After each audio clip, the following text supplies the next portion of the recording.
Le 14 mars 2008, en milieu de soirée, la police de Carol Stream, une petite ville en banlieue de Chicago, est appelée afin de procéder à une visite de contrôle au domicile de Linda Bolek, 61 ans. Ses voisins ont été nombreux à appeler les autorités afin de leur signaler des hurlements vraiment très inquiétants en provenance de l'appartement qu'elle partage avec son petit ami ainsi qu'avec son fils de 39 ans, Robert. En pénétrant les lieux, les agents remarquent immédiatement une odeur insoutenable de produits chimiques qui n'augure rien de bon. Ça, c'était un avant-goût de l'affaire dont on va parler aujourd'hui. Ça s'est passé dans les années 2000 aux États-Unis. C'est vrai que je parle souvent d'affaires américaines, mais que voulez-vous, il y en a beaucoup et il faut reconnaître que celle-ci est très triste, révoltante et assez originale. Vous verrez bien ça si vous restez jusqu'au bout. Moi, c'est Nelly. Ici, je poste des vidéos traitant d'affaires criminelles, parfois en lien avec la musique et les cultures alternatives. Parfois pas, ça dépend de mon humeur. Je poste 2 fois par mois, le dimanche. Et si ce programme vous intéresse, je vous suggère de vous abonner. Et pourquoi pas de lâcher le pouce en l'air à l'avance, si vous êtes déjà convaincu. Mais avant ça, laissez-moi vous parler 2 minutes de notre sponsor du jour, CyberGhost VPN. C'est le leader mondial du secteur. Il a déjà convaincu plus de 38 millions d'utilisateurs et obtient l'excellente note de 4,3 sur 5 sur Trustpilot. Un VPN, c'est un réseau privé virtuel qui vous permet de protéger vos données personnelles en cachant ce qui vous identifie en ligne, c'est-à-dire votre adresse IP. Lorsque vous utilisez un VPN, vos données sont cryptées et redirigées vers un réseau privé sécurisé, celui du VPN. Même lorsque vous vous connectez depuis chez vous, c'est toujours mieux d'utiliser un VPN, mais lorsque vous vous connectez sur un réseau Wi-Fi public, par exemple dans une gare, un restaurant, un café, là, ça devient carrément indispensable. À moins que vous ayez envie de partager vos données bancaires, vos mots de passe avec tout le quartier. Mais avec CyberGhost VPN et ses 9000 serveurs dans 91 pays différents, vous êtes sûr d'être totalement anonyme en ligne et d'avoir vos données personnelles protégées. Et en plus de ça, CyberGhost VPN vous débloque l'accès à des contenus bénéficiant de protection géographique. Qu'il s'agisse de sites web, de vidéos YouTube ou bien des catalogues de pas moins de 40 services de diffusion en streaming comme Netflix, Amazon Prime ou Disney+. Et ce pour jusqu'à 7 appareils différents, ce qui vous permet de faire bénéficier d'une connexion sécurisée à toute votre famille. Si j'ai déjà réussi à vous donner envie, attendez parce que le meilleur reste à venir. En cliquant sur le lien en description, vous bénéficierez d'une réduction de 83% sur l'abonnement à CyberGhost. Ça vous reviendra à seulement 2,03 € par mois plus 4 mois offerts. Et entre nous, vous risquez pas grand-chose à vous laisser tenter puisque vous avez 45 jours pour bien vérifier que CyberGhost VPN correspond à vos attentes. Et si c'est pas le cas, vous pouvez toujours vous faire rembourser. Et si vous rencontrez le moindre souci technique, vous pourrez compter sur un service client en ligne disponible 24 heures sur 24 dans 4 langues différentes. Alors c'est peut-être l'occasion aujourd'hui de commencer à protéger votre vie numérique à un prix imbattable et ce en cliquant sur le lien en description. Un grand merci à CyberGhost VPN d'avoir sponsorisé cette vidéo dans laquelle nous n'allons plus tarder à nous plonger. Mais pas avant d'avoir rebaissé un peu les lumières et d'avoir procédé à l'avertissement habituel. Ceci est une vidéo traitant d'une affaire criminelle. Il y aura mention de violence, de décès. Si ce sont des choses avec lesquelles vous n'êtes pas du tout à l'aise, je vous suggère d'aller regarder autre chose. Par contre, les autres, vous pouvez me suivre, puisque juste après le générique, on attaque l'affaire.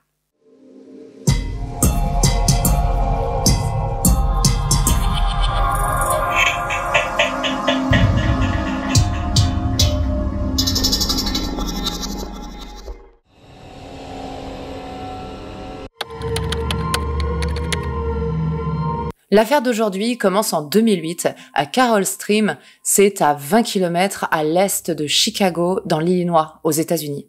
Linda Bolek, 61 ans, est une femme divorcée qui vit avec son petit ami Stan dans cette petite ville de banlieue verdoyante et coquette. Depuis environ 1 an, Stan et elle partagent l'appartement avec une 3e personne, Robert Lyons, le fils de Carol. À savoir que l'ex-mari de Linda, le père de Robert donc, n'a jamais fait partie de la vie de celui-ci. Bon, et ce qu'il ne faut pas oublier de préciser, c'est qu'en 2008, Robert a 39 ans déjà. On ne sait pas exactement pourquoi Robert, à son âge, a eu besoin de retourner vivre chez sa mère, mais on peut facilement imaginer qu'il s'agit de soucis financiers. Car Robert Lyons est un homme un petit peu particulier. Il souffre d'un trouble bipolaire assez lourd qui l'handicape dans les relations sociales et on peut imaginer que ça n'a pas dû l'aider à garder un boulot stable. Ces troubles mentaux ont été diagnostiqués alors qu'il était encore très jeune et ils sont assez sévères pour qu'il ait eu besoin d'être hospitalisé à plein temps durant une période. Lorsqu'il a eu besoin d'un endroit où vivre, sa mère n'a pas hésité un instant à lui proposer de réemménager avec elle. Et voilà qu'elle et son petit ami Stan se retrouvent donc à vivre avec ce grand garçon un petit peu problématique de presque 40 ans. On pourrait imaginer que puisque Linda a accueilli son fils dès qu'il en a eu besoin, que celui-ci serait reconnaissant et que la cohabitation se passerait bien. Malheureusement, ce n'est pas du tout le cas. Robert et Linda ont un lourd passé de disputes assez violentes. En fait, ils se sont toujours disputés dès qu'ils étaient ensemble, qu'ils habitent ensemble ou pas. Les voisins de Linda sont tout à fait au courant de l'ambiance chaotique qui règne chez elle, puisqu'ils entendent régulièrement des hurlements qui retentissent dans tout le quartier. Robert est souvent vu en train de menacer et d'insulter sa mère qu'il semble détester, alors que celle-ci lui a pourtant offert un toit, alors qu'il est arrivé à un âge auquel elle n'était plus vraiment obligée de le faire. Linda, quant à elle, a du caractère, donc elle ne se laisse pas faire et on la voit aussi régulièrement hurler sur son fils pendant leur dispute. En fait, elle cherche tout simplement à se faire respecter au sein de son foyer, ce qui est tout à fait compréhensible. Le trouble bipolaire de Robert ne facilite pas les choses entre eux, car celui-ci entraîne chez lui des attitudes et des fixations étranges que sa mère Linda a du mal à comprendre et à accepter. Parmi les sujets de disputes récurrents, il y a l'habitude de Robert d'acheter des fleurs pour les offrir aux serveuses d'un restaurant du quartier, ce que Linda n'approuve pas du tout.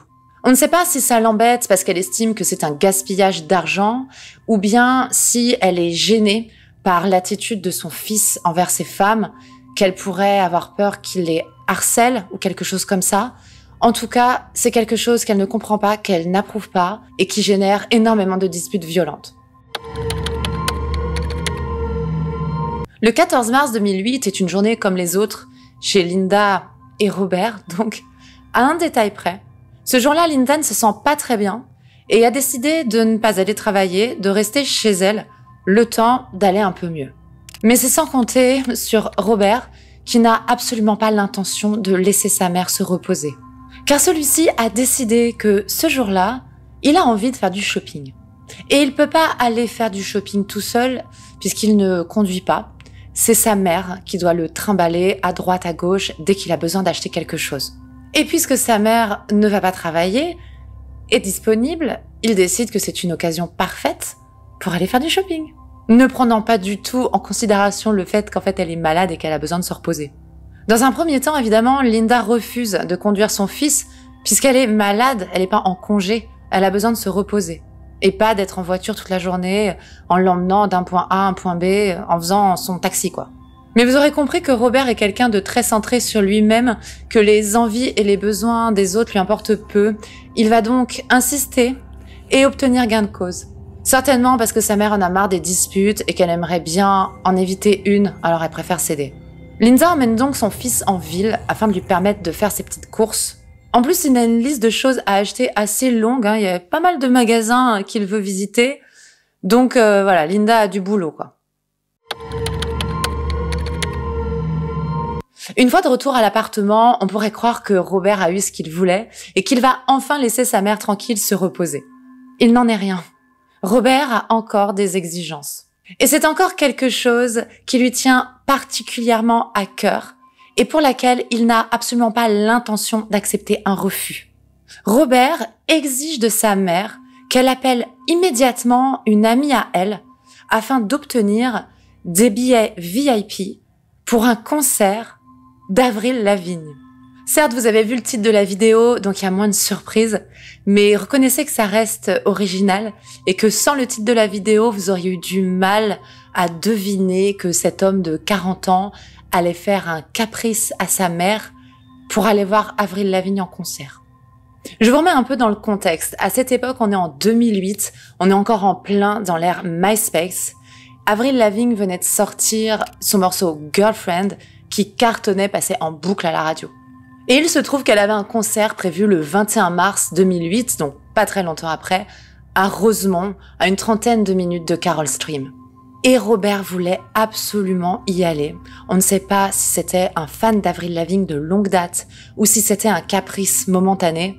En tout cas, il comptait sur cet ami de sa mère pour lui dégoter des tickets VIP avec un accès aux loges afin de rencontrer Avril Lavigne. Peut-être que cet ami de sa mère avait des connexions, connaissait du monde qui pouvait peut-être lui donner accès à ces tickets-là plus facilement. Ou bien juste, peut-être que Robert était trop fauché pour se les acheter lui-même. On sait pas trop. Quoi qu'il en soit, cette fois-ci, Linda refuse de céder. Et le ton va monter encore plus que d'habitude.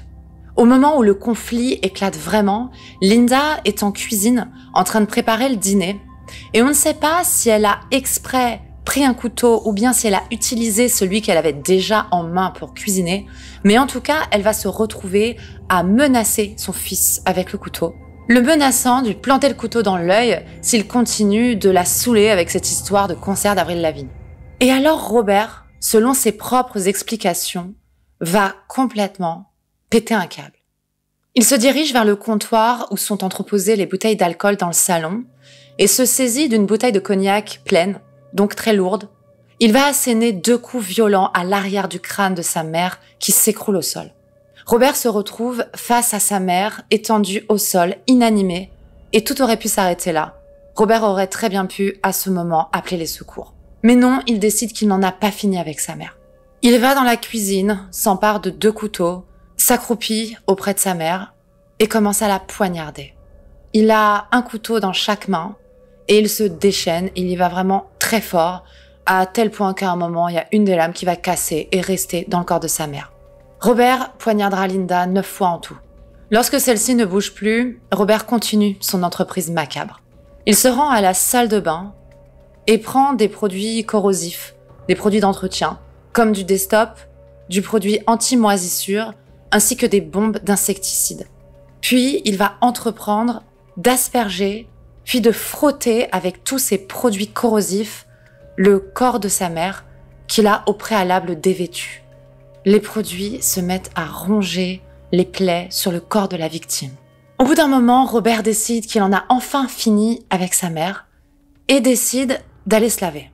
Pas juste de prendre une petite douche histoire de se débarrasser du sang de son crime. Non, non, carrément un bon bain relaxant. Ensuite, il s'installe au salon en peignoir, puis se sert un thé qu'il va siroter en grignotant des petits gâteaux. Ensuite, il quitte l'appartement pour aller faire encore un petit peu de shopping. La dispute a vraiment fait énormément de tapage dans le quartier et même si les voisins sont habitués d'entendre des cris, des disputes, des hurlements en provenance de chez Linda, cette fois-ci, c'est plus fort que d'habitude et ils vont s'inquiéter et appeler la police qui va venir procéder à un welfare check. Un welfare check, ça peut se traduire par une visite de contrôle, mais nous n'avons pas exactement de mots pour traduire ça, donc je me permets d'utiliser le mot anglais. Ça consiste pour la police à se déplacer chez quelqu'un pour vérifier que tout va bien, et ce, souvent à la demande d'un proche. Mais ce genre de déplacement n'est pas hyper prioritaire pour la police, qui va donc mettre un petit peu de temps à arriver sur place. Ce qui donnera largement l'occasion à Robert de quitter les lieux tranquillement. Lorsque les agents pénètrent dans l'appartement, ils découvrent le spectacle effroyable du corps de Linda baignant dans son sang et dans les produits chimiques. Lorsqu'ils apprennent que la victime vit avec son fils, ils se lancent immédiatement à sa recherche. La cavale de Robert durera en tout 6 heures, durant lesquelles il fera du shopping, comme je vous ai dit. Il se rendra dans un grand magasin de produits culturels dans lequel il achètera un livre et on sait qu'il a griffonné quelque chose dans ce livre. Il s'agit d'une citation d'un personnage d'une série culte de l'époque. On ne connaît malheureusement pas cette citation, on ne sait pas ce qu'il a écrit exactement dans le livre, donc il n'est pas possible de faire un quelconque lien entre ses actions et ce qu'il a écrit. Il profitera de sa balade dans les boutiques pour passer des coups de fil, dont certains à des amis auxquels il va expliquer que la cohabitation avec sa mère est vraiment difficile.